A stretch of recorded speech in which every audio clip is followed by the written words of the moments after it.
From the Times and the Sunday Times, this is The Story. I'm Manveen Rana. Today, we're going to talk about a difficult subject.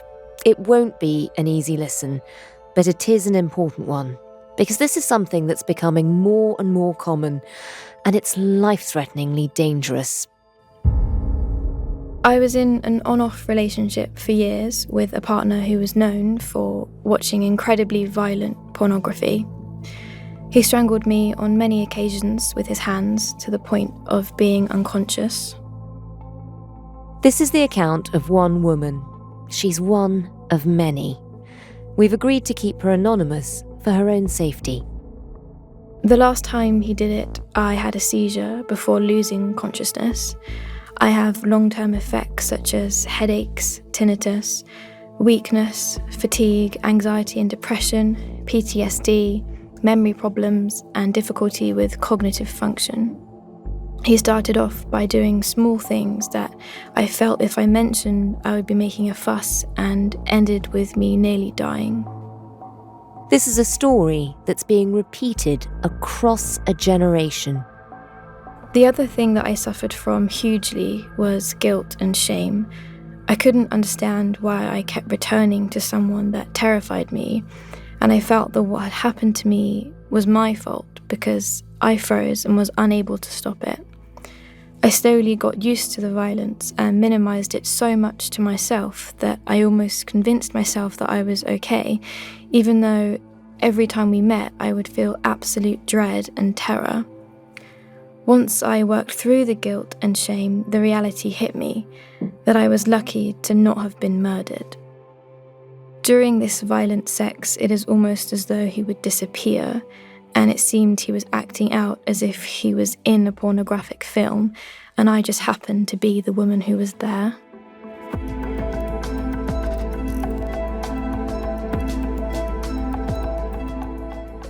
Violent pornography has normalised the act of strangulation during sex, to the point where more than half of all sexually active young people say they've experienced it firsthand. Now, the law is trying to catch up, but will it make a difference?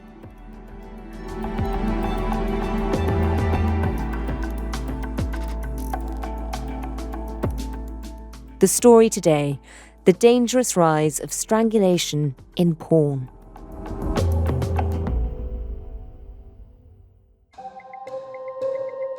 So I'm a mum of 3. I've got 3 teenage daughters, and this wasn't really on my radar at all. That's Helen Puttick, a journalist with the Times in Scotland, who's been looking into this emerging trend around strangulation.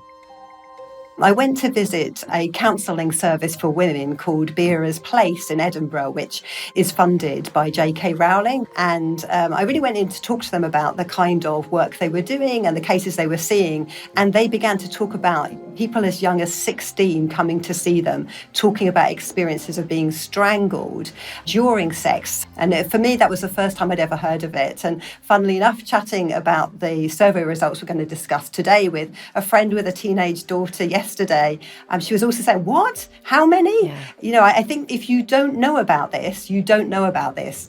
And parents of boys and girls really need to be aware. And when you started to look into it, I mean, just how prevalent did it seem to be? So there's been a couple of surveys now by a charity called the Institute for Addressing Strangulation. They did their first pilot survey last year, and they found about 35% of people then saying that they had experienced strangulation as part of a relationship, as part of sex. And they've now repeated that survey, looking specifically at the 16 to 34 age range, going to 4,000 plus individuals, and seeing a big leap actually in the reporting of this. Now, more than half, 51%, saying they've experienced what is sometimes known as erotic asphyxiation or breath play, but basically restricting the neck during sexual activity. So, strangulation. Yes, absolutely. Why do the numbers seem to be increasing? The main thing thought to be feeding this trend is pornography. When I was researching my first feature on this last year, I looked on Pornhub and there was a driving instructor with his hands around the neck of his pupil in the front of the car, and this was on the homepage. Then if you go into the breath play section, there were even more disturbing images. And I'm told by people who've researched this that you can also see women who are being strangled with belts and whose heads are inside plastic bags. So it's become fairly a regular part of pornography content. And of course, it's not hard to access that. Teenage boys will have that on their phones. And even if their own phone doesn't allow it, another teenage boy may well be showing them. And for those respondents, is this a consensual practice? So they directly asked this question, and 70% said the act had been agreed on in advance the last time that it occurred. 27% said that it was either not discussed or they'd explicitly refused. And some of the expert groups and charities around this are concerned that 70% who's saying they are consenting to it don't necessarily know what they are consenting to. So, when this is normalised in pornography, when it may be expected now as part of a relationship, people don't realise that they're actually agreeing to do something which can very quickly cut off the blood supply to their brain, lead them to passing out, lead to confusion. Tell us about that, because you're right. If people are starting to see this as a normalised vision, it's what they're seeing on porn, it's what they assume happens normally during sex, they may consent without understanding the implications. I mean, what do we know about what could happen while experiencing strangulation? Is it safe?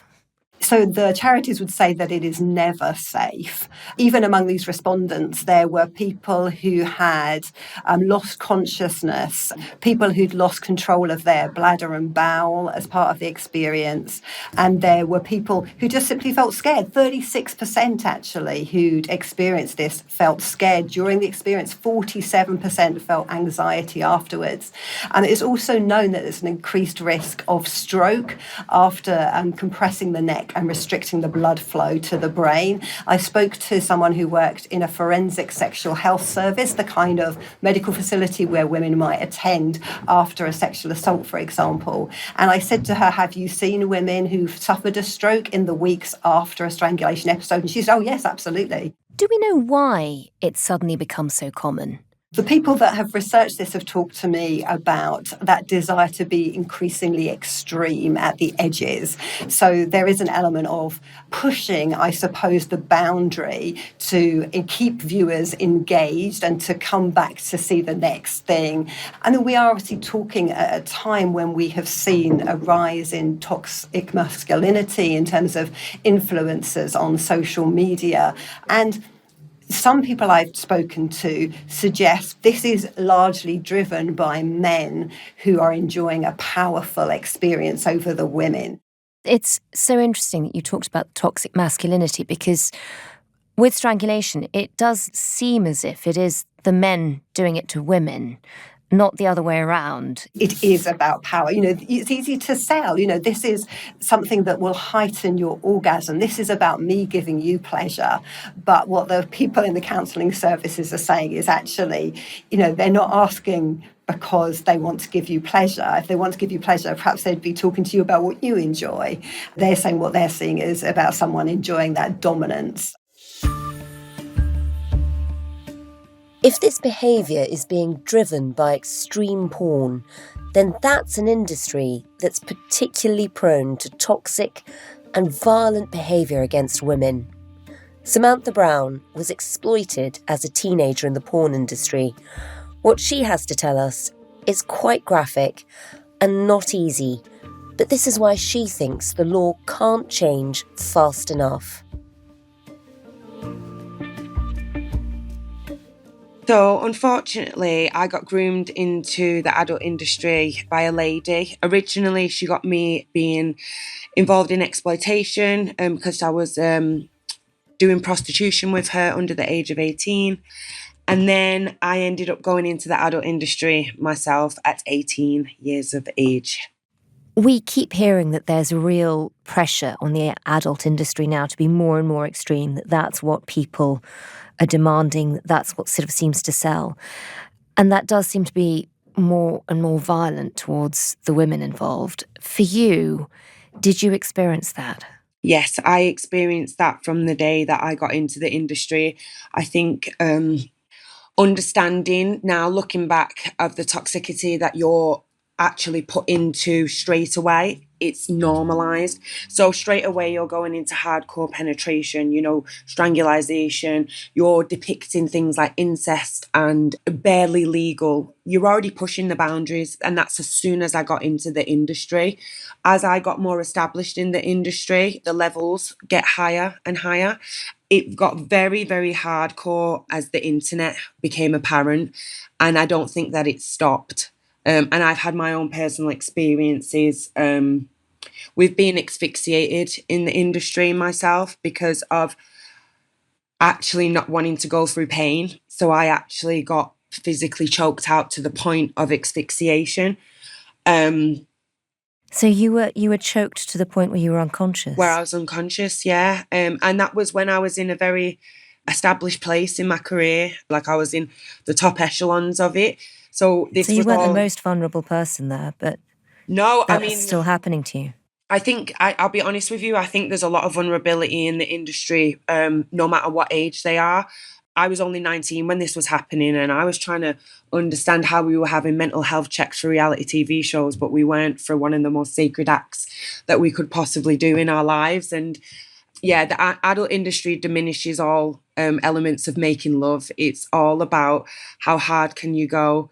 And I don't think the mental health is checked of any performer in the industry. And you describe being asphyxiated. I mean, how did that come about? And I mean, were you scared? Were you scared about what might happen to you? I'll be honest with you, the pain I was being put through, I actually thanked the guy after, because I was more scared of being penetrated and the pain that was happening than I was of being asphyxiated, which is really... So you were almost relieved to be unconscious? Yeah. Like I said, I actually thanked the performer after for doing it to me, because I thought that it was easier to have done the scene. I mean, that's a horrific indictment of just how violent porn has become. Yeah, and that's not the worst. Like, I was explaining about a scene that I was doing and the abuse that I seen this lady get put through, the choking, the spitting, the force, the enforcement. I've said this before in my interviews, I genuinely feel like I seen someone get raped that day. And now it's bled into our society. It's bled to our young people. And I think, fast forward to today, because I've seen how this has affected young people to the point where teachers are doing sex education and being asked how to choke a woman out while they're having intercourse with them without getting them to pass out. The adult industry, I don't think you can call it consensual abuse, but the abuse is normalised within the industry. What's your biggest fear for how this is now, as you said, bleeding into society, the effect it's having on young people who are watching it and thinking that's normal? I think it's breeding normality to young people thinking that this is a ground to start with. Like, we're talking about young people that don't understand and are getting taught about sex through aggressive porn, aggressive content. People's boundaries have been pushed to the point of, I don't want to say no return, but where are we now? Like, we've got to a very scary place, I think, in society.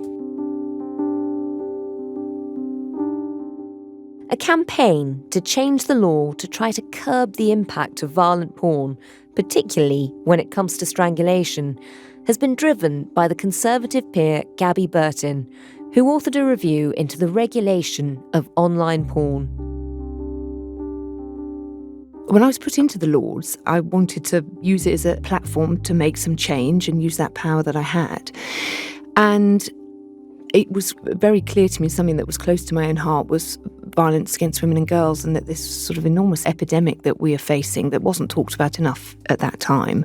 So I worked a lot on the Domestic Abuse Bill, now Act. I also introduced quite a few amendments that I hoped would make a difference to helping victims of violence. But the truth is, I can remember thinking, I'm making all these speeches, we're all making these speeches, we're all trying to sort of make good law, but really, unless you stop the sort of violence at source, i.e. stem some of the terrible pornography that people were at that time before age verification, able just to see free to view, watching on smartphones, getting addicted to it, you're never actually going to make a real dent with regards to violence against women and girls, because in a sense it's saying that's okay because this is free to view, it's legal. And I felt strongly when I was asked to do it that yes, it would be grim, but it was such an important piece of work. We'll get on to the piece of work that you did in a moment, but before we do, just remind us of the scale of the problem at the time. How prevalent was that variety of porn? How easy was it for children to access? Yeah, well, look, the reality is it's still a very, very big problem, and I think the scale was the initial thing that shocked me. So at the time of writing the review, it may well have changed a little bit with age verification coming in, but a quarter of the nation watches online porn. So that's millions and millions and millions of people. And the average age of seeing online porn is 13, but many kids much younger have encountered it. The Children's Commissioner has done amazing work in this. And some of the evidence that she's put forward was, before a boy of 13's had his first physical kiss, he's likely to have seen rape porn, incest porn, choking porn. It's terrible. Wow. And then the other shocking part of this was obviously some of the evidence that was put into us around young boys again asking teachers how to strangle their girlfriends aged 14. It was clear to us that it was really affecting behaviour. Give me some examples of that. Did you have evidence of how access to porn was changing the behaviour of young boys? A government's own report was very categoric that if you are subjected to that kind of content regularly, you are far more likely to act out violence in real life. I don't think there's any doubt actually over the correlation. I came to this issue primarily because I felt it was just contributing so much to violence against women and girls. But my biggest fear was for young boys. Because, if you are watching that kind of content that is so sort of extreme, in some cases, as young as 10, you're going to get very interested and aroused by that kind of content going forward. Because they'll grow up thinking this is normal. Yes. And I think it also means that their expectations of relationships, when they get into the real world, it doesn't do a great deal for them, to put it bluntly. That's been very problematic as well. It's called blunting, actually, whereby you're not interested in, you want more and more extreme content. And that is changing the way we're having relationships. A lot of people coming out of marriages and going into the dating scene again, middle-aged women have said that it's sort of a totally different world, being driven a lot by what guys have seen on online porn, and that's having a big effect. We can't dismiss it as a sort of, oh well, that's just the way the world works. And I think the other thing that really came to light during this piece of work was that you've got this completely cracker situation whereby the laws, the very proportionate porn laws that govern offline porn, have not sort of made it into the online world. So there you are, you've got content that is so easy to access, even with age verification, very easy to get hold of on smartphones, and it's free, is governed by a completely different set of rules which are far more liberal and allows far more violence and content that would actually be illegal to distribute if it was on a DVD. Interesting. And that has to change. So basically, the law hadn't caught up with the technology. No, absolutely Stuff that not. wouldn't be allowed in magazines or on film was now suddenly available all over the internet. Exactly. And so that's what we are now on that journey to try and write legislatively and in a regulatory sense. But I'm not sitting here naively thinking that's the sort of silver bullet and we're done. Raising awareness about what is really going on, putting far more scrutiny on the industry and social media. Let's not forget that one of the biggest places that people watch pornography is on social media. So the idea that this industry and this kind of content has really been sort of completely underregulated and is a high harm industry, tobacco, gambling, alcohol, the idea that they would be an unregulated industry would be unthinkable, but yet online pornography slipped into that. And to understand the problem, you set about sort of running this review. Tell us about that. What exactly did that consist of?